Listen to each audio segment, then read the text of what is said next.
आज सारे ही लोग इकट्ठे हुए थे, काफ़ी लोग थे, सारा पूरा कॉरम था, लेकिन 75% तक थे लोग। तो सभी का, कुछ नए लोग भी आए थे, युवा लोग भी थे। सब का कहना है कि जो मेंबरशिप बंद हो गई थी पहले, तो वो मेंबरशिप खोली जाए और उसके बाद जो है वो चुनाव जो है वो बिल्कुल पारदर्शिता के जो है वो चुनाव करवाए जाएँ। मेरा भी यही मुद्दा था। मैंने भी ये कुछ बातें ये बोली कि जो पुरानी कमेटी रही है उनको यदि विरासत में आज से 6-7 साल पहले सिर्फ 3.5 लाख रुपए मिले थे, लेकिन मैं इनका फिर भी कहता हूँ hats off to this committee कि जिन्होंने अच्छा काम किया और वही अमाउंट अभी 80 लाख पहुँचा दिया इन्होंने। अच्छे कार्य किए हैं, बहुत सोलर का लगाया, तो अभी भी जो भी लगाना है इन्होंने, जो भी काम करना है वो ईमानदारी से करें और जो भी चुनाव होगा वो पारदर्शिता के साथ हो। 15 दिन के लिए इन्होंने जो है वो मेंबरशिप खोल दी है, 30 दिसंबर तक मेंबरशिप। जो आदमी स्कोसरा और नरगोटा इन पंचायतों से कोई आदमी मेंबर बनना चाहता है, लाइफ टाइम मेंबरशिप होती है 1100 रुपये देकर, तो वो मेंबर बन सकता है। उसके बाद जो है वो जो माता कुणाल पथरी मेरे ऑफिस में जो क्लर्क है वो वोटर की लिस्ट तैयार करेगा, इनको देगा, फिर एसडीएम साहब से वो अप्रूवल होगा। उसके बाद जो है वो चुनाव की डेट आएगी तो उसके बाद चुनाव होंगे। बस आज इसी संबंध में यहाँ मीटिंग थी, यहीं लोग इकट्ठे हुए थे। तो अगला जनवरी नए साल में हम नई कमेटी का गठन करेंगे, तो यही मैं कहना चाहता हूँ।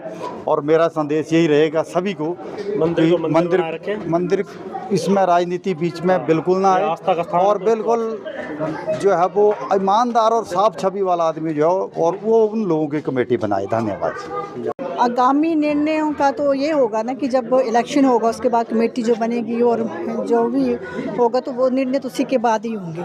बट आज जो हुआ ये बोला गया है कि मेंबरशिप खोली जाएगी। मेंबरशिप खोलने के बाद जो एरिया इन्होंने लिया है उस एरिया में से मतलब सभी जो मेंबर आएंगे उनमें से इलेक्शन होगा और जिसको जो फिर पद मिलेगा, जो बनेगा, उसी के मुताबिक उन सभी मेंबरों को लेकर कार्यकारिणी गठित जो होगी उसको लेकर सभी वो कार्य आगे किए जाएंगे। अधिकतम कितने मेंबर बनाए जा सकते हैं? वैसे तो 7 मेंबर बनाए जाते हैं कार्यकारिणी जो गठित होती है। हाँ जी, मेंबरशिप खुली है, उसमें कितने मतलब नए सदस्य बन सकते हैं? नहीं, ये तो उसमें कोई क्राइटेरिया नहीं रखा गया है कि कितने बनेंगे। वो तो फिर जितना जो वो हो सकता है वो बना सकता है। परिवार के सदस्यों से भी, अपने परिवार में से भी बना सकते हैं। अगर जो मतलब मेंबर बन गया तो मुझे लगता है उसको तो वोट डालने का अधिकार फिर होगा। हम उसको मना थोड़ी कर सकते हैं कि भाई आपने मेंबरशिप ली है, मतलब परिवार में से बनाए हैं, जो में से इस बनाए हैं, लेकिन उसको राइट तो है ना, अधिकार तो है ना वोट डालने का, उसको मना तो नहीं कर सकते।